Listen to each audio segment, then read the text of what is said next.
Gênesis capítulo 11, do verso 1 ao 9. Um texto muito conhecido, certamente você já passou por esse texto, você já leu esse texto.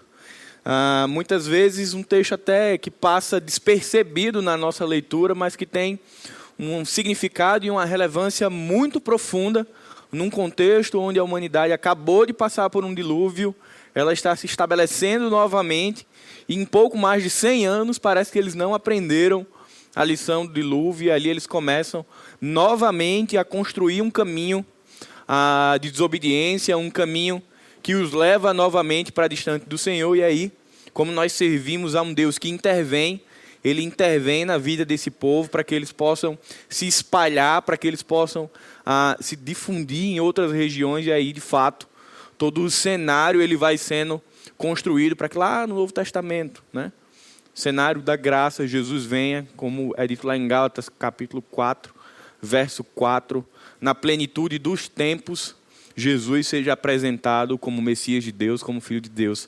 Mas tudo isso, para que acontecesse, era necessário que o povo crescesse, multiplicasse e principalmente se espalhasse. Então esse é um cenário de fundo desse texto tão conhecido da Torre de Babel.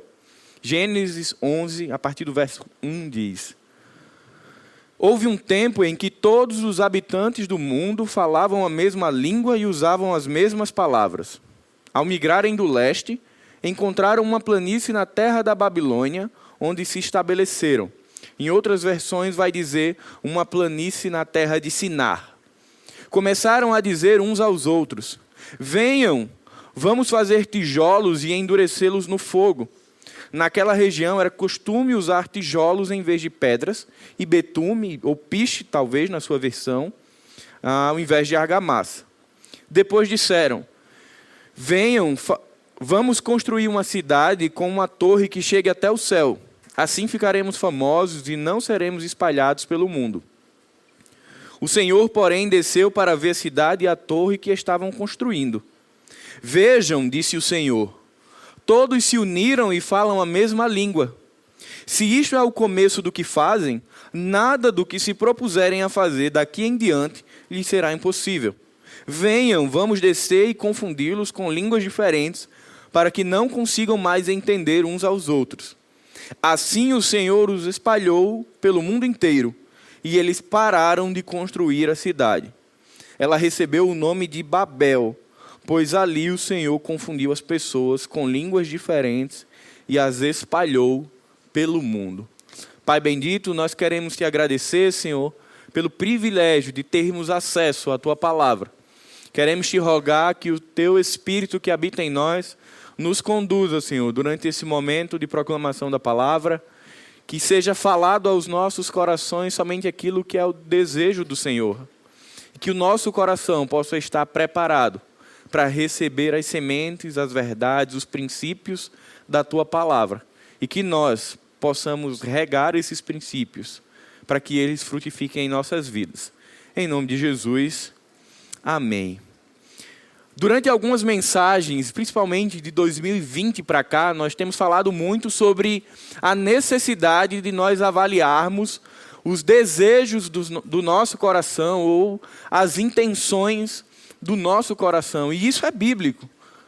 Isso é uma recomendação da palavra, né? Que antes de nós irmos às ações propriamente ditas, nós coloquemos em avaliação, em análise, o que é que nos motiva a ter aqueles comportamentos ou a nos envolvermos com aqueles projetos ou com os sonhos que nós desejamos. E isso é importante, mas esse é só o primeiro nível. Esse é o nível básico, imagina assim. É a primeira coisa que a gente tem que fazer antes de tomar uma decisão, é avaliar as intenções do coração. Porém, as intenções ou as boas intenções, elas não são suficientes para garantir que aquilo que nós vamos fazer não será uma desobediência a Deus. E aí 2022 é um ano bem particular para falar sobre intenções. Porque ao longo desse ano nós vamos ouvir muitas pessoas com boas ideias, com ideias muito justificáveis, plausíveis e importantes, que tentarão nos ganhar Porque aparentemente aquilo é bom. E de fato é, aparentemente. Mas é um ano que ainda mais nós precisamos dar um outro passo de maturidade e colocar as boas intenções em avaliação. E como é que a gente avalia isso? Quando a gente coloca a boa intenção à luz das Escrituras e avalia se esse bom desejo não contraria a palavra do Senhor. Volta sua Bíblia um pouquinho, lá em Gênesis, capítulo 9, verso 1. Para que você possa entender bem o que é que está acontecendo com esse povo que deseja construir Babel. Gênesis 9, verso 1 diz: Então Deus abençoou Noé e seus filhos e lhes disse: Sejam férteis, multipliquem-se e encham a terra. O povo tinha acabado, aproximadamente 100 anos depois, Deus já tinha dado previamente essa ordem a Noé e aos seus filhos, Sem, Cã e Jafé, dizendo: olha, é hora de recomeçar, passado o período diluviano, agora a gente precisa recomeçar, multiplicar, crescer e povoar novamente a terra. E essas gerações, elas começam a se difundir sobre essa perspectiva, sobre essa ordem de Deus. Só que chega um momento que as coisas, de fato, o povo começa a crescer. No início não é uma necessidade, porque ali está começando a crescer, eles ocupam uma região muito específica. Mas chega um momento que o espaço físico não é suficiente e eles são ali meio que impulsionados a saírem e a procurarem outras regiões. Só que o povo não estava muito afim de fazer isso, porque eles teriam desconfortos, eles já estavam ali tão bem estabelecidos. Então, começa aqui nesse cenário, o povo ter que, de fato, se expandir. Eles estavam cumprindo parte da ordem. Eles estavam se multiplicando e crescendo, mas na hora de se espalhar, ou seja, na hora de pegar suas tendas e saírem para outro lugar, começou um desconforto. E quando a gente olha para a realidade de Babel, eles tinham tudo para justificar para nós, ou para justificar para Deus, de que era importante que eles continuassem ali. Eles tinham acabado de sair da região onde moravam, e o texto vai dizer, olha, eles começaram a andar e eles viram uma planície. E aí a gente tem que lembrar que a região onde o povo de Deus se estabelece é uma região desértica, arenosa, com muitas pedras. Não era tão comum se encontrar uma região fértil, uma região próspera, uma região plana.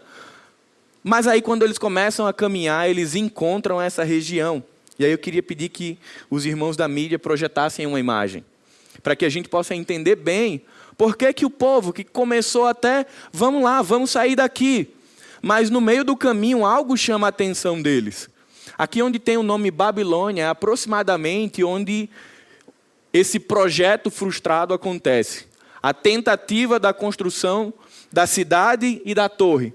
E por que esse momento? Por que esse lugar especificamente? Era um lugar que talvez você já tenha, se você voltar lá no ensino médio, você vai lembrar da Crescente Fértil. Uma região plana, uma região fértil, uma região irrigada, uma região produtiva, uma região segura. E aí eu lhe pergunto, será que nós agiríamos diferente do povo? Você está saindo, aí você tem a opção 1, é a opção de Deus. Olha, vai se espalhando, vai ter hora que vai ter deserto, vai ter hora que vai ter clima totalmente desconfortável, vai ter hora que não vai estar nada fácil, porque o terreno vai ser arenoso, e aí no meio do caminho você passa por uma região maravilhosa, a Crescente Fértil, banhada por 2 rios, o rio Tigres e Eufrates. Perceba, durante o caminho sempre existirá oásis, ou sempre existirá miragens, para desviar o povo. E inicialmente não era intenção do povo se desviar. Mas quando eles começam a caminhar e passam por essa região e encontram essa planície, eles dizem, olha, é aqui que a gente vai ficar. Aqui é um lugar bom. E qual é a justificativa aparente que esse povo tinha para dar? E eu queria que você se colocasse no lugar desse povo. Porque muitas vezes a gente olha para o texto da Torre de Babel e a gente olha assim com um certo olhar de julgamento. Que povo desobediente, mas não era tão simples. Era muito tênue a linha entre obedecer e desobedecer. E a justificativa que o povo trazia era, olha, esse lugar é maravilhoso, Aqui é um lugar muito espaçoso, vai caber todos nós por muitos anos. A gente vai poder se multiplicar, a gente vai poder crescer. Aqui é uma terra que vai nos ajudar a produzir sustento, alimento. A gente vai poder prover recursos para nossas famílias. É uma região plana, é uma região fértil, produtiva, uma região segura. Pergunto para você, hoje, esquece Babel, vem para hoje. O que é que a gente tem buscado? Regiões férteis, seguras, produtivas, que a gente consiga viver no melhor conforto possível, não é isso? Via de regra é isso que a gente quer. Um bom lugar para viver. E o que esse povo queria era um bom lugar para viver. E que mal há nisso? Sejamos sinceros, olhando assim, de primeira vista, que mal há nisso em querer um bom lugar para viver? Será que é pecado querer viver num bom lugar? Lembra que eu comecei a mensagem com uma provocação? De que as boas intenções não bastam. A intenção e a justificativa inicial do povo era boa, gente. Era plausível, fazia todo sentido. Só tem um problema aqui. Gênesis 9:1. Cresçam, se multipliquem e se espalhem. Por isso que essa mensagem ela é muito prática para as nossas vidas. E é o segundo nível de maturidade espiritual para que nós possamos avaliar se os nossos planos, se os nossos desejos realmente devem ser colocados em prática. Nível 1 é, ok, o que é que me motiva a isso? Massa, encontrei boas motivações. O segundo nível, e aí o mais difícil é, essas motivações, elas contrariam a palavra? Se elas contrariam a palavra, ainda que sejam boas, não devem ser aplicadas. Agora, se elas são boas as intenções e elas estão respaldadas pela palavra, maravilha, e a gente segue em frente. E aí eu queria que você não precisa abrir, você acompanhasse a leitura do texto de Jeremias, capítulo 17, verso 9 e verso 10, para nos lembrar o porquê que nós não podemos ou não devemos confiar cegamente naquilo que chega ao nosso coração. O texto vai dizer: enganoso é o coração mais do que todas as coisas. Quem o conhecerá? Eu, o Senhor, esquadrinho o coração, eu provo os pensamentos, e isso para dar a cada um segundo os seus caminhos e segundo os frutos do seu coração. Aparentemente, a ideia desse povo pós-diluviano era simples, justificável e plausível. Mas Deus sondava o coração deles e sabia o que de fato movia esse povo. Sim, a região foi um ponto muito importante para a tomada de decisão de se estabelecer. Mas a ideia da cidade e a ideia da torre não. Quando a gente tem boas intenções, mas que contrariam a palavra de Deus, ou que contrariam as ordens de Deus, prosseguir com essas boas intenções é trágico. E é isso que acontece com essa história, que é um episódio clássico, onde as intenções visíveis pareciam boas, compreensíveis e justificáveis, mas o Senhor sabia que se eles seguissem nesse projeto, eles não iam terminar bem. Então, inicialmente, é apenas ficar nessa região. Só que depois que eles se estabelecem aí, vem a ideia, opa, vamos construir aqui uma cidade. Vamos construir uma torre. E aí, novamente, eu pergunto, que mal pode haver em construir uma cidade? Que mal pode haver em querer uma torre? Que mal pode haver em querer muros e delimitações para que quem esteja dentro dos muros esteja seguro? Que mal pode haver querer dar uma identidade cultural a esse povo? Aparentemente, nenhum mal. Que mal pode haver em querer uma torre? E aí eu queria que os irmãos projetassem uma outra imagem, para que a gente possa nos aproximar de como seria a torre. Nesse contexto, existiam em outras civilizações o que nós chamamos de zigurates. Eram complexos dentro das cidades, e nesse complexo existia um microcomplexo de templos. E esses templos eles eram específicos para uma única divindade. Então, como na maioria das civilizações eles eram politeístas e adoravam a vários deuses, existiam várias zigurates dentro das cidades, cada uma para o seu deus, E a ideia era que o ponto máximo, o ponto mais alto dessa zigurate, era um local, um templo específico para que a divindade descesse e se relacionasse com o povo. Pode passar outra imagem. O que supostamente a arqueologia traz como a ideia da Torre de Babel. Você vai perceber que a arquitetura ela muda um pouco, mas a ideia é a mesma. A ideia é um complexo de templos e que lá no final, supostamente, Deus desceria para se relacionar com esse povo. E aí você vai ver no texto que a ideia era construir uma torre que tocasse os céus. E eu lhe pergunto, que problema querer ter um lugar de exclusividade para se relacionar com Deus? Percebem como ler o texto de Babel com cuidado, de forma muito sutil, parece que não tem nada demais. Se a gente não traz à luz Gênesis 9:1, onde Deus dá uma ordem clara ao povo de crescer, multiplicar e expandir, se a gente esquece disso, todo o resto está aprovado. Se a gente tira Gênesis 9:1 desse cenário, a gente ia dar cheque, aprovado para o projeto de Babel, porque as justificativas eram muito boas. E aí a gente começa a trazer esse texto de uma forma um pouco mais prática para a nossa vida. Quando nós estamos pensando, planejando, começando a querer montar um projeto, nós temos tido esse cuidado de avaliar se à luz das Escrituras há alguma orientação contrária a isso. Ou se de fato o nosso coração, as nossas intenções, elas estão de acordo com as Escrituras. Gente, se você me perguntasse, Paulo, se você não me contasse Gênesis 9:1 e perguntasse, Paulo, você iria para Babel? Eu te diria, eu iria para Babel. Eu quero viver nesse lugar fértil, seguro e produtivo. Agora, quando a gente lembra que a palavra de Deus, ela é a nossa regra de fé e prática, aí as coisas mudam. E aí o nosso desafio na nossa vida cristã e na nossa caminhada de maturidade é estabelecer de fato a palavra de Deus como regra de fé e prática. Ou seja, é usá-la para medir as nossas intenções. E aí, se as intenções, além de forem boas, estiverem de acordo com a palavra, perfeito. Maravilha, a gente segue em frente. Será que... Eu já disse que eu iria para Babel se não soubesse de Gênesis 9:1. E você iria para Babel? E se você soubesse de Gênesis 9:1, você ainda iria para Babel?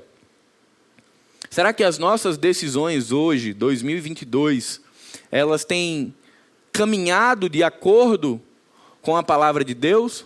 Ou talvez a gente nem saiba dizer se está de acordo ou em desacordo. Na verdade, isso me preocupa mais. Algumas pessoas são desobedientes. E a palavra diz uma coisa e ela diz assim, eu vou fazer o contrário e é por minha conta e risco. Mas elas estão esclarecidas. Mas uma outra parcela dentro das igrejas que me preocupa um pouco mais. São aquelas que nem sabem se estão em acordo ou desacordo. Porque elas simplesmente não conhecem a palavra. E aí lembra do que Paulo diz lá nas cartas do Novo Testamento. Que o povo perece por falta de conhecimento. E aí, primeira reflexão que eu queria trazer para você nessa noite. Você tem investido tempo com a palavra de Deus a ponto de que realmente ela seja a sua régua de medir? Ou isso é apenas um vocabulário, um jargão batista, que a gente aprendeu logo cedo, mas que pouco prático?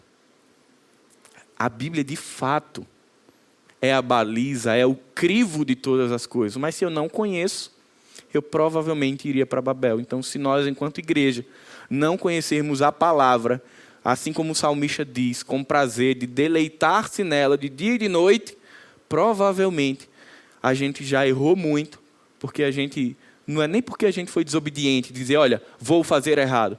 Talvez a gente tenha errado até porque a gente não conhecia. Então, se a gente não quer construir torres de Babel na nossa vida, a gente precisa, primeira coisa, voltar os nossos olhos para a Escritura, para que de fato ela seja regra de fé e prática. Superado esse primeiro momento, onde a gente se aproxima desse contexto, dessa construção de Gênesis 11, de 1 a 9, a gente começa a entender que dentro dessa narrativa existiam outras intenções. Nesse momento que o povo começa a construir, Sem, Cã e Jafé provavelmente não tinham saído da Mesopotâmia. O povo ainda estava ali naquela região.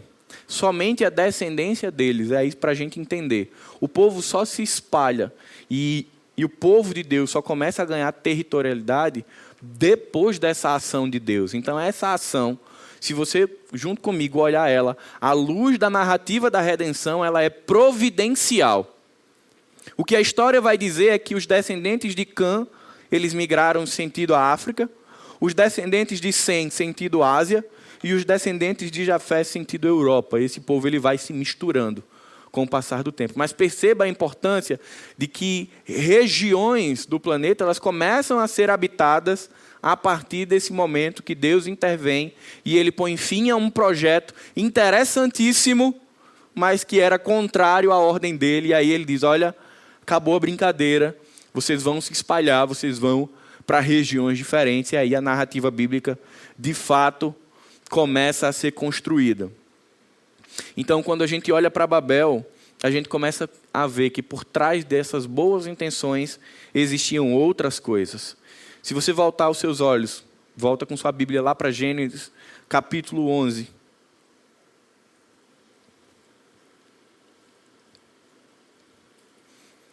Acompanha comigo a partir do verso 3. Começaram a dizer uns aos outros, venham, vamos fazer tijolos e endurecê-los no fogo. Naquela região era de costume usar tijolos em vez de pedras e betume em vez de argamassa. Depois disseram, venham, vamos construir uma cidade com uma torre que chegue até o céu.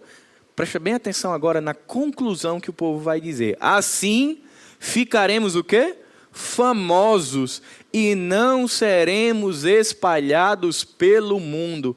Uma desobediência clássica. Babel sabia o que estava fazendo. O povo sabia da ordem de Deus para se espalhar, mas eles encontram um lugar bacana, com boa justificativa. Talvez eles enganassem muitos de nós que não os conhecessem, mas o papo ia ser legal, a justificativa ia ser legal. E aí vocês vêm e talvez alguns de nós dissessemos, vamos, o projeto é massa, eu estou dentro. Mas lá no coração deles estava o quê? Vamos ficar famosos e não vamos nos espalhar. Ou seja, deixa Deus com a ideia dele quieto e vamos fazer a nossa, que aparentemente é melhor. Gente, por que eu estou falando isso? E sempre que tiver oportunidade eu vou falar. Esse ano é ano de eleição. Todo mundo tem direito, enquanto cidadão, a ter uma perspectiva política, mas cuidado. Cuidado se aquilo que você tem se abraçado não é uma oposição clara às Escrituras. Porque nem sempre isso vai vir estampado, tá? Babel não veio estampado. As reais motivações de Babel não estavam claras. Se você não olha com muito cuidado essa parte do texto, no verso 4, onde ele diz, vamos ficar famosos e não vamos nos espalhar, a gente abraçaria o discurso no palanque. Então, cuidado com o que você vai ouvir e principalmente com o que você vai aderir. O que esse povo queria com a torre e com a cidade era a exaltação coletiva. Era ser reconhecido pelas outras civilizações como sendo um povo de poder, de imponência, de autoridade. De ter uma torre que tocasse aos céus para que isso fosse falado de geração em geração. Então, por trás de toda aquela beleza de, que maravilha, um lugar fértil, produtivo, seguro, tinha sim péssimas intenções no coração do povo, que era desobedecer. E aí, note que sempre tem no meio da desobediência aquele que chama as pessoas para desobedecer e ninguém nota. Na minha versão vai dizer assim, verso 3 e 4. Venham, vamos fazer. Em outras versões, principalmente na Almeida, vai dizer assim, ei, façamos. Percebe que é a ideia de que alguém que teve assim, um estado e disse, gente, o que é que vocês acham da gente construir uma cidade? Não teve, eles não foram bons batistas. Eles não convocaram uma assembleia ordinária, nem votaram democraticamente para saber se iriam construir ou não. Houve um cara esperto que simplesmente jogou para cima e vamos ver quem vai abraçar. E a gente olha para Babel e não teve uma pessoa para dizer assim, rapaz, será que a gente deve fazer isso? Será que realmente isso é o certo? Ninguém, gente. As pessoas foram, realmente a ideia é boa. Cara, aqui é bom, olha só o solo, olha a infraestrutura. Vamos ficar por aqui mesmo. Todo mundo vai abraçando a ideia de Babel. E aí todo mundo sucumbe diante de uma ação de Deus. E aí eu queria convidar você a extrair 4 lições para a minha vida e para a sua vida a partir desse texto, da construção de uma cidade e da construção de uma torre. Primeira lição: evite atalhos. Eu tenho certeza absoluta que durante toda a sua vida já apareceram sugestões de atalhos. Como chegar ao lugar de destino no menor tempo possível, com o menor custo possível, gastando a menor energia possível. Talvez você já tenha lido o livro Faça o Dobro com a Metade do Tempo. A ideia hoje das metodologias ágeis ou das coisas mais aceleradas, elas fazem com que nós sejamos grandes adeptos a atalhos. Não, isso aqui eu vou chegar 10 minutos antes, eu vou por aqui, ainda que seja mais perigoso. Quer ver como atalho é comum? Você já passou, já cruzou uma avenida e ali a 20 metros tinha uma faixa de pedestre? Você já viu essa cena? Eu fico muito curioso para entrar na mente de alguém que passa, que cruza uma rua e ele não cruza na faixa, mas ele está a 10 metros da faixa. Na cabeça dele, aquele movimento vai dar a ele assim, um ganho de tempo absurdo. É um atalho. Poxa, existe toda uma burocracia para esse processo, para esse projeto, para o que eu quero fazer na minha vida. Mas eu conheço alguém que pode ser um atravessador e facilitar ali. Sabe aquela pessoa do Detran? Que é aquele órgão que responde rapidamente. E aí a gente conhece alguém lá do Detran e diz: ei, olha isso aqui para mim. São atalhos, gente. Quem está na escola, na faculdade, aquele plágiozinho da internet, é atalho. Aquele trabalho que é individual, mas que coletivamente, sem que o professor saiba, a gente faz junto, bota uns sinônimos para tapear e entrega cada um o seu. Mas foi o trabalho da sala inteira, foi só um trabalho. É atalho. Mas por que a gente é tão adepto de pegar tantos atalhos? Gente, atalhos, eles estão sempre ligados a facilidades e menos esforços. E era isso que esse povo queria. Esse povo queria um atalho. Porque a ordem de Deus ia implicar em muito tempo de peregrinação. A perspectiva é de que o povo fosse nômade por muito tempo. Eles iam ficar, à medida que crescessem, se deslocando. Cresceu mais, se desloca. Isso dá trabalho. Isso exige esforço. Isso exige obediência. E o povo não estava afim de ter todo esse esforço para cumprir a ordem de Deus, ou principalmente para solidificar a ordem de Deus. O povo queria algo mais fácil. Então, ao invés de expandir as fronteiras como o Senhor havia ordenado, o povo desejou fixar muros, pois tinha uma planície fértil e segura. Ao invés de desejarem partir e expandir seu território debaixo da proteção de Deus, o povo desejou se fortificar por meio de uma torre e se proteger dos perigos. Pois, de modo simples, lhe parecia mais fácil e mais prudente guerrear contra o céu do que contra a terra. Para esse povo, parecia mais seguro guerrear contra o céu do que contra a terra. Para eles, enfrentar a Deus era uma opção melhor do que enfrentar os desconfortos da vida real. Gente, isso é muito emblemático na caminhada cristã. Porque isso daqui é o resumo da desobediência, do pecado. A desobediência deliberada, consciente, que a gente sabe o que está fazendo, ela, na verdade, ela por trás é como se a gente estivesse dizendo assim: eu ganho mais desobedecendo a Deus. É como se a gente colocasse numa balança e dissesse assim: bom, entre ser obediente a Deus e colher os frutos da obediência, é mais interessante desobedecer. E esse povo faz isso de uma maneira muito consciente. Todos os dias, queridos, todos os dias, sem exceção, eu e você somos tentados a pegar alguns atalhos, a encurtar caminhos. E a minha pergunta é: temos cedido a essa cultura do mais rápido?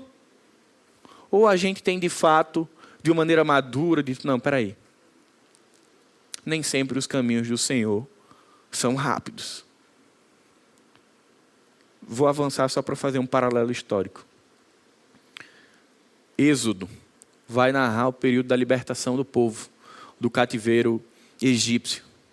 A palavra de Deus vai dizer que esse povo ficou quanto tempo peregrinando, dando voltas até chegar à terra prometida? 40 anos. 40 anos. Obedecer a Deus é algo de longo prazo. Se submeter à vontade de Deus e às ordens de Deus custa tempo. Não é um cheque que a gente faz, opa, cumprido, vamos para a próxima fase.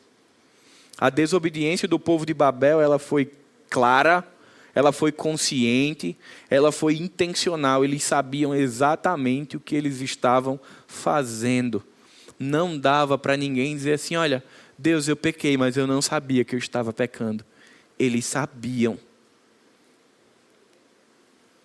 E no meio daquele povo, não tem um sequer para dizer assim, gente, vamos não? Eu sei que parece maravilhoso, mas vamos pensar mais um pouquinho? A ideia do texto, quando você vai para a língua original, é de que houve uma adesão muito rápida. Entre o período em que alguém joga a ideia e que começa a construir, o tempo é muito curto. Joga a ideia e já está todo mundo engajado ali, vamos construir. E o legal é que Deus deixa. Deus vai deixando que essa construção aconteça temporariamente. A gente vai chegar nisso já já. Não teve ninguém para dizer, não, vamos pensar mais um pouquinho. A minha oração é que nós possamos, ao longo da nossa caminhada cristã, evitar atalhos. Não acredite que o mais rápido é o melhor. No reino de Deus, o mais rápido, o mais simples, nem sempre é o melhor. Pode até ser. Mas só é se a gente tiver certeza que as intenções são boas e que, principalmente, além de serem boas, elas estão alinhadas à palavra de Deus. Mas a gente só sabe disso se a gente conhecer a palavra de Deus. Essa é a primeira lição. Evite atalhos. A segunda lição é: a voz do povo não é a voz de Deus. Existe um efeito que a psicologia, a sociologia gostam de estudar, chamado efeito manada. É a ideia de que quando muitas pessoas começam a aderir a alguma coisa, os outros não precisam nem pensar sobre aquilo, eles apenas seguem o fluxo. Peraí, está todo mundo indo, eu vou aproveitar aqui, eu não vou ser do contra não, vamos todo mundo junto. Isso, como um provérbio popular, você vai ver as pessoas dizendo assim, olha, a voz do povo é a voz de Deus, se o povo está clamando é porque o povo tem razão. Foi nessa brincadeira que o povo disse, solta a barra paz e crucifica Jesus.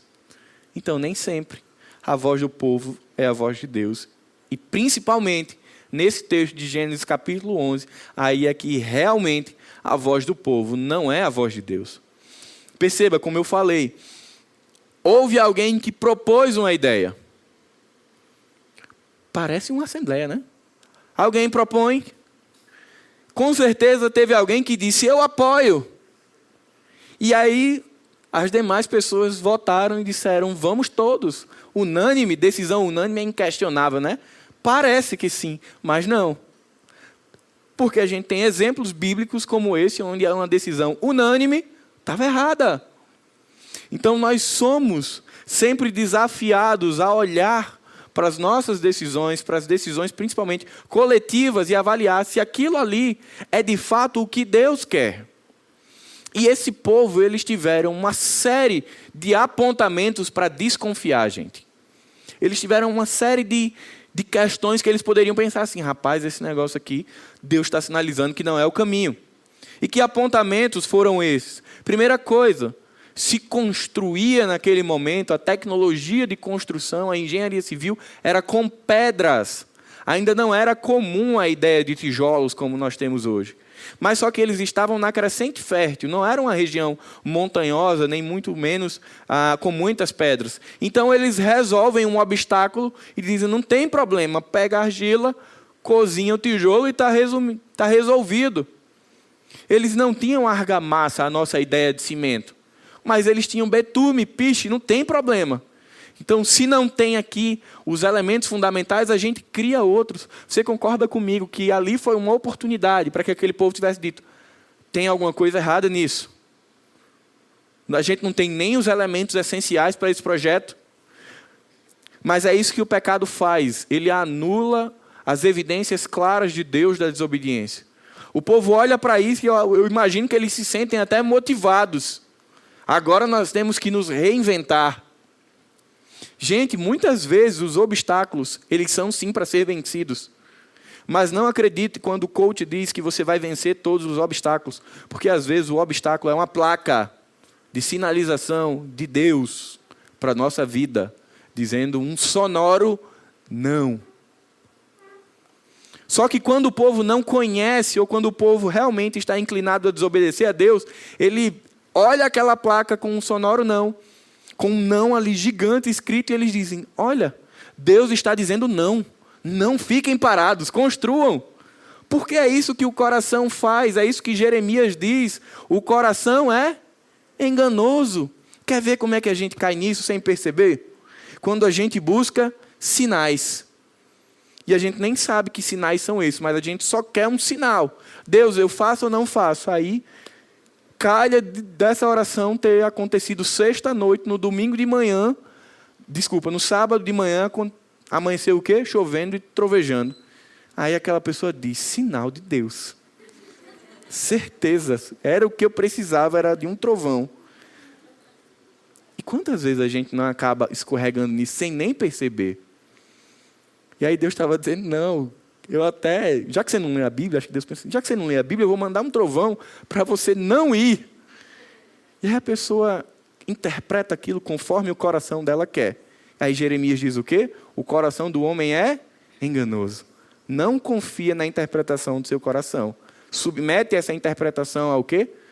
A palavra. Se alguém desse povo tivesse dito: gente, não tem pedra, não tem argamassa, tem algo errado aqui, teria-se ali a possibilidade, a oportunidade de não construir. Mas ninguém faz isso. E se ninguém faz isso, o plano segue. Com o passar do tempo, os reais motivos daquele povo começam a aparecer. O povo queria mesmo era desobedecer. O que realmente era mais importante para eles era não se expandir. Era ficar onde eles estavam, por ali se estabelecerem, terem uma cidade forte, impor respeito a quem estava do lado, ter uma torre imponente, que fosse um marco de poder diante das outras civilizações, que fosse de fato um memorial. O pecado, por mais velado que ele seja no início, com o passar dos dias, ele sempre mostra a sua cara. Talvez eu e você, em alguns momentos, a gente, talvez até sem querer, sabe? Mas a gente acabe aderindo a algumas coisas e no meio do caminho a gente perceba que está errado. Meu irmão, se você perceber isso durante o caminho, pula daquilo, pula daquele barco. Isso não é demérito para ninguém, pelo contrário. Isso é uma demonstração clara de submissão e de amor a Deus. Às vezes a gente vai, conversa com alguém, começa algo que parece muito bom, mas à medida que as coisas vão acontecendo, a gente vai começando a perceber que aquele negócio não está alinhado com a palavra de Deus. E aí, gente, eu escutei muito isso na minha infância de algumas pessoas, porque você tem que ter palavra. Se você diz que você vai fazer, faça. O sangue dê na canela, mas faça. Se você voltar para a palavra de Deus, é assim: se você der sua palavra, cumpra. Mas se você perceber que essa palavra, ela significa desobediência a Deus, abandone a sua palavra e volte para a palavra de Deus. É ela que é imperecível e imutável. A minha e a sua não. Ela precisa mudar. Principalmente sempre que ela estiver nos levando para caminhos errados. Ao fim de todo o esforço que esse povo queria com tudo isso era: não vamos ser espalhados, vamos ficar por aqui. Por isso, meus irmãos, precisamos estar bem atentos, não somente esse ano, mas durante todos os dias na nossa vida, ao clamor do povo. Ah, pastor, você está dizendo agora que eu tenho que ser o chato? Eu tenho que discordar de todo mundo? Não, não é isso. Eu estou estimulando que na minha vida e na sua vida a gente não tome decisões precipitadas. Que a gente não tenha ali uma primeira conversa e já decida se a gente abraça ou não abraça alguma coisa. Sem pressa. Vamos fugir um pouquinho dessa cultura do imediatismo, que a gente precisa dar respostas sims e nãos o tempo inteiro. Meu irmão, que massa a sua ideia. Gostei do projeto. Me dá uns dias para pensar. Eu vou orar. Eu vou ler a palavra de Deus. Eu vou procurar algum irmão para compartilhar isso. Porque muitas vezes aquele irmão, ele já errou com aquilo, ou ele já viu aquilo ali na palavra de Deus e sabe que não é o ideal. Então, se a gente faz isso, de não sermos impacientes, a gente diz, olha, me dá aí 15 dias, 30 dias para te dar uma resposta, a gente ganha tempo para voltar para a Escritura e para realmente ter convicção se o que a gente está decidindo é realmente ok com a palavra de Deus ou se não é ok. Então, cuidado que esse ano vai ter muita conversa maravilhosa, linda, muito podcast, muita fala que vai ter fundamentação de justiça social, de ideologia política, de filosofia, de igualdade de gênero e de tantas outras coisas, mas que lá no fundo, sabe as palavras no rodapé da propaganda? Lá vai estar claramente. Isso é uma desobediência incisiva a Deus. E como o brasileiro principalmente não gosta de ler, principalmente as letrinhas miúdas, a gente acaba assinando alguns contratos, que é um contrato com a desobediência e não percebe. Então, cuidado. A voz do povo não é a voz de Deus. Se você quer realmente ouvir a voz de Deus, você não vai encontrar ela na multidão. Você vai encontrar ela nas Escrituras. O povo caminhou com Jesus, a multidão caminhou com Jesus, e ela não entendeu, ou ela entendeu pouquíssimo a respeito de quem era Jesus. Historicamente, a humanidade tem grandes movimentos onde existe um clamor popular e uma grande aderência popular por questões que depois se tornam trágicas, mas que naquele momento todo mundo achou maravilhoso. Então, primeira lição, evite atalhos. Segunda lição, a voz do povo não é a voz de Deus. Terceira lição, e essa particularmente foi a que eu mais achei interessante. Os planos de Deus não podem ser frustrados, mas os meus podem. Se tem algo que é extremamente danoso ao ser humano, é quando ele se encontra com o muro da frustração. Quando ele descobre que o que ele planejou não saiu a contento. Às vezes se aproxima e às vezes não passa nem perto. Ele não chega onde ele queria.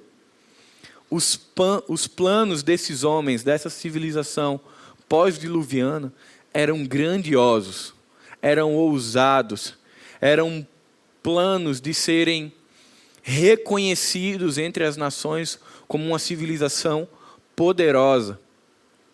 Só que eles não contavam com uma coisa: um Deus que intervém na história. E aí isso é muito bacana para a nossa realidade de hoje, porque fala sobre duas coisas a respeito de Deus, duas características sobre a vontade de Deus.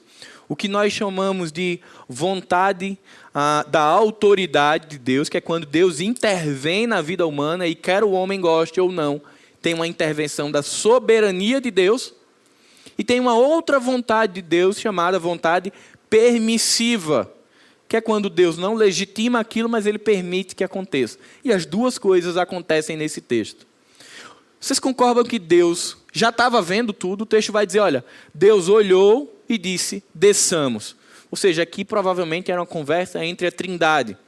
A Trindade olhando aquilo ali, aquele povo cheio de ambição, cheio de pretensão ali, deliberadamente querendo pecar, e Deus diz, Deus Pai diz para Deus Filho, Deus Espírito Santo, olha, vamos descer e dar uma olhadinha no que é que esse povo está fazendo.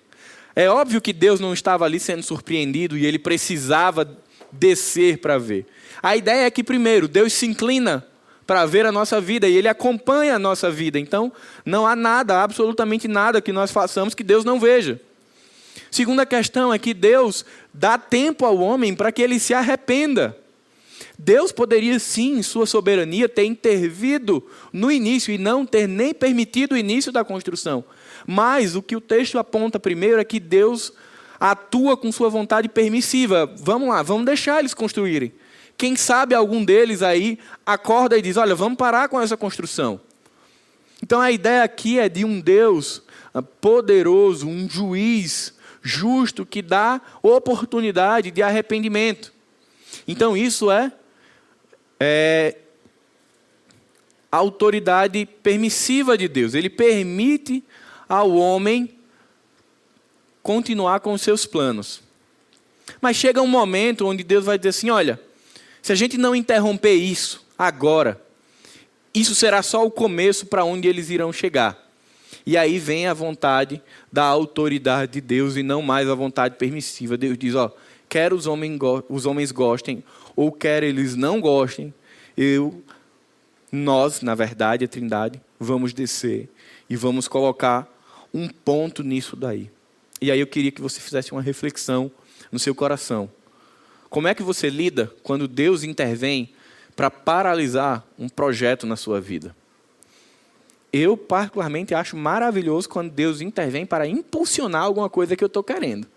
Porque aí é o cenário perfeito. Eu estou querendo algo, estou quebrando a cabeça e Deus sopra a favor, é maravilhoso. No caso de Babel, não. Ele não desce para dizer, ei, gente, eu vou terminar a construção. Ele intervém para parar a construção. Ele diz, vocês estão errados. Ele vai usar a variedade de línguas para fazer isso. Mas o objetivo de Deus ali era realinhar o povo à sua vontade. E aí aqui a sua vontade de autoridade. Vocês não somente devem obedecer, mas vocês vão obedecer a Gênesis 9:1.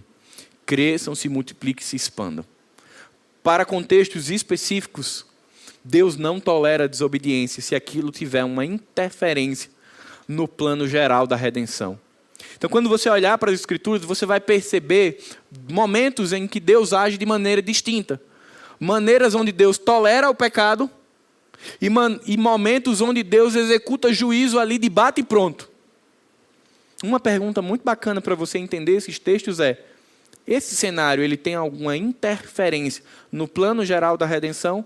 Você vai perceber que, via de regra, as intervenções de autoridade de Deus, elas estão relacionadas a princípios da narrativa da redenção. Outras questões fora dessa narrativa, que dizem respeito muito mais ao cotidiano do povo, a vontade permissiva dele se estabelece e ele tolera o pecado do povo. Esse era um caso que teria interferência direta no plano da redenção. A necessidade de que o povo se espalhasse. E aí é por isso que Deus intervém. É por isso que Deus atua nisso daqui e realinha o povo.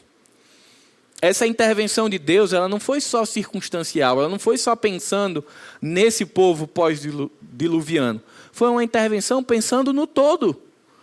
Mas Deus estava pensando aqui tão longe, que quando ele intervém em Babel, ele estava pensando em Paulo, em Adalto, em Bruno e em todos nós que estávamos aqui.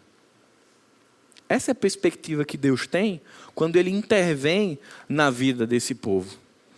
E aí tem 3 ensinos fundamentais sobre a intervenção de Deus em Babel. São 3 ensinos duros, mas que são importantes. Deus está compromissado com os seus planos. Quando eu digo os seus, não é os meus nem os seus, é os dele. Deus está compromissado com os seus planos e desígnios, e não com os nossos, ainda que tenhamos boas justificativas. Deus não tem compromisso com a nossa vontade, queridos. Deus tem compromisso com a vontade e com o plano dele. Por isso, não acredite que nada que venhamos a fazer vai mudar os desígnios de Deus, porque o compromisso de Deus é com o nome dele.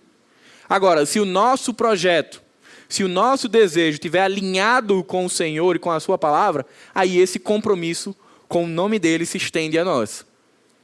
Segunda lição difícil sobre essa intervenção de Deus é que Deus tolera temporariamente os nossos erros para que possamos nos arrepender e mudar os planos. Deus, ele é tão misericordioso, tão abundante em graça, que muitas vezes ele permite, ele dá tempo para que nós possamos nos arrepender. Mas não acredite que esse tempo é eterno para arrependimento. O tempo de arrependimento, ele tem prazo. Sabe por quê? Porque existe juízo. Então, assim como Jesus um dia voltará em poder e glória, para levar a sua igreja e para estabelecer juízo sobre a terra, porque não vai ser eterno esse cenário que nós vivemos, assim foi com Babel. Temporariamente, eles permaneceram no erro, mas houve um momento em que Deus desceu e estabeleceu o juízo. E não se engane, esse mesmo cenário, ele vai se repetir um dia. E glória a Deus por isso. Porque um dia, tudo isso que a gente vê aqui, todo esse mundo imerso em maldade, em pecado, e em tantas outras coisas, um dia ele vai ter fim. Porque hoje Deus tem tolerado tudo isso. Mas vai chegar o dia em que o Rei dos Reis, Senhor dos Senhores, vai descer e vai estabelecer juízo. Para nós, um momento de alegria e gozo. Para aqueles que não encontraram a Cristo, um momento de terror, de receberem a condenação eterna. Terceira lição sobre um Deus que intervém é: o juízo ou a disciplina de Deus é pedagógica. Ela ensina. Deus jamais nos disciplina apenas, ou com o objetivo, na verdade, de que isso machuque ou que isso gere dor. É porque, inevitavelmente, a disciplina causa isso. Mas o objetivo de Deus, quando disciplina o seu povo, é resgatá-lo. Se você olhar e fizer a leitura dos profetas maiores e dos profetas menores, você vai ver que todas as vezes que o povo fala sobre juízo, que usa o profeta para falar sobre juízo ao povo, ele acaba dizendo assim: olha, eu amo vocês, arrependam-se e voltem. Mas o povo sempre escolhia não se arrepender. E aí Deus estabelecia juízo não para puni-los, mas para resgatá-los. E aí o povo passava por aquele momento de juízo e logo depois Deus mandava um libertador e trazia o povo de volta. Então, gente, quando Deus intervém e diz não, Ele faz isso porque Ele nos ama. Porque Ele não quer que nós venhamos a nos perder. Então, Babel, que no hebraico significa portão, casa, residência dos deuses, se torna escárnio e vira barral, confusão. Então, o que inicialmente era para ser um lugar de relacionamento com Deus, estava tão errado na sua proposta, que se torna ali um local de confusão. E aí Deus escolhe a confusão de línguas para quebrar a unidade do povo, porque estava todo mundo unido demais num propósito errado. E aí Deus diz, a maneira mais simples, é confundir esse povo. E agora eles não têm mais uma língua em comum, eles não têm mais entendimento, e esse espírito colaborativo para construir uma cidade e para construir uma torre, ele acaba, e aí o povo se expande. E aí a gente começa a entender o que é que Babel representa nas Escrituras.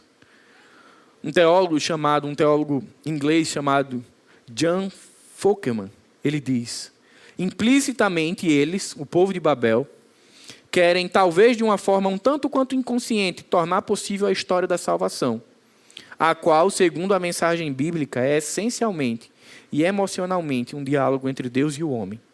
Implicitamente eles queriam penetrar o estritamente divino e tornar-se eles próprios os divinos. O que os move é a arrogância. Se você for lá em Gênesis 9:11. Gênesis 9:11 vai dizer, Deus ainda falando ao povo: sim, confirmo a minha aliança com vocês. Nunca mais os seres vivos serão exterminados pelas águas. Nunca mais a terra será destruída por um dilúvio. Deus não somente dá a ordem ao povo, mas Ele estabelece uma aliança com o povo. Uma aliança de segurança e proteção. Mas esse povo quis, para cumprir o desejo do seu coração, definir quais eram os caminhos. Implicitamente, eles estavam querendo assumir o papel de Deus.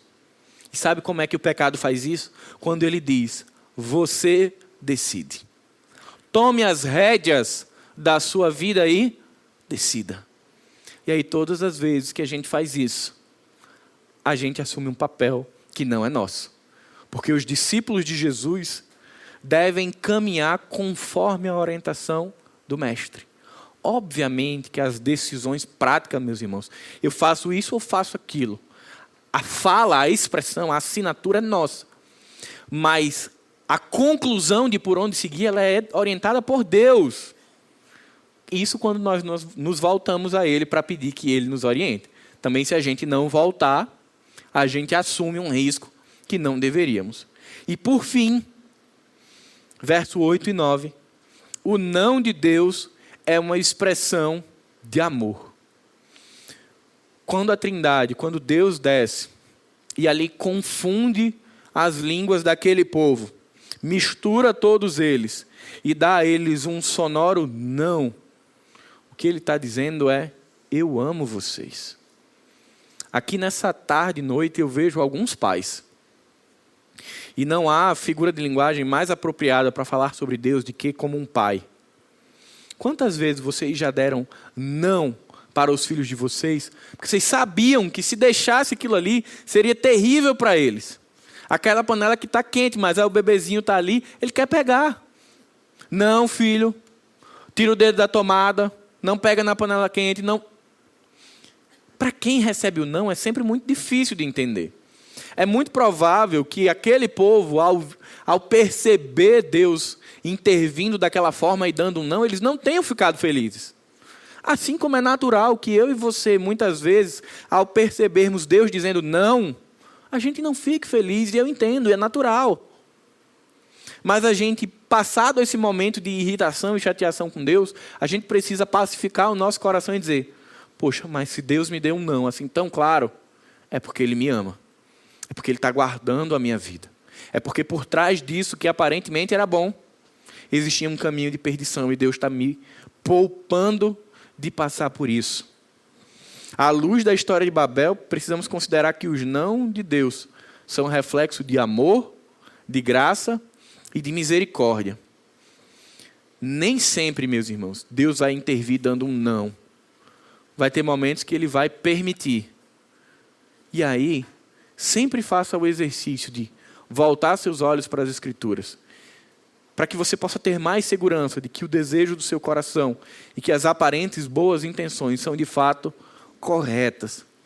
E aí, quando você perceber que a intenção é boa e que ela não contraria a palavra de Deus, é muito possível de que aquela decisão ela seja de uma maneira extraordinária abençoada.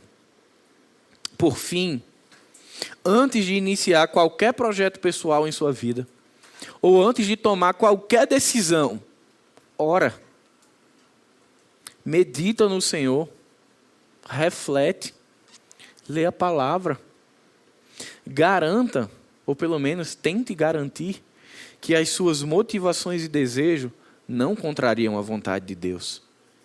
Porque precisamos ter muito cuidado, porque muitas vezes as boas intenções não bastam para garantir que nós estamos permanentemente sendo obedientes a Deus. E é justamente por isso, e por um exemplo como esse de Babel, que nos traz um ensino tão importante para a vida prática, que olha, cuidado, evita atalhos. A voz do povo não é a voz de Deus, então cuidado com o que você vai aderir. Não somente esse ano, mas para toda a vida. Lembra que os planos de Deus não podem ser frustrados, mas os nossos sim. E por fim, aquece o teu coração lembrando que se Deus te deu um não, não foi porque Ele quis te frustrar, foi porque Ele te ama. Então se na tua história recente você esbarrou com um não de Deus, não é porque Deus quer te machucar, é porque Ele ama. E quando eu falo isso, eu falo porque eu posso dizer que eu experimentei disso, de ver Deus dizendo um não para algo que aparentemente não teria nada de errado, mas Deus sabe o meu coração, o coração de cada um de vocês, Ele deu não. E aí o que a gente tem que fazer é, ok, doeu o não de Deus, mas é um não de Deus, é um não de um pai que ama, que cuida, que zela. Talvez eu não entenda o meu não, talvez você não entenda o seu não, mas lembra que é um não de amor. É um não de quem ama, de quem zela, de quem cuida e de quem quer o melhor para mim e para a sua vida. Queria convidar você a curvar a sua cabeça para que possamos orar e pedir ao Senhor que Ele continue iluminando os nossos caminhos, trazendo clareza às nossas decisões, para que possamos sempre fazer escolhas e seguir por caminhos que sejam bons, mas que sejam também alinhados com a sua palavra. Paizinho querido, nós queremos te agradecer, Senhor, porque a tua palavra é santa, porque a tua palavra é poderosa, Senhor, porque a tua palavra ela nos aponta o caminho que devemos seguir. Pai, eu queria te agradecer, porque na riqueza das tuas escrituras, nós temos palavras que nos apontam caminhos de vida e que nos livram de caminhos de morte. Nós pedimos, Senhor, nos auxilia nas tomadas de decisões, nas escolhas que fazemos. Nos ajuda, Pai, a perceber que muitas vezes nós precisamos desacelerar para não pegar os caminhos mais curtos. Nos ajuda, Pai, a perceber que muitas vezes, aliás, sempre, o teu não é um não de amor. Nos ajuda, Pai, a entender e nos submeter a um Deus fiel e que tem compromisso com Ele mesmo e, por conseguinte, com o seu povo. E que, portanto, Pai, somos nós quem devemos fazer as conversões de rota. E se porventura nós chegamos aqui hoje, Pai, caminhando por atalhos ou ouvindo a voz do povo, até mesmo quando ela não é a voz de Deus, nos ajuda a pular, Pai, desse barco, porque ele não é nosso.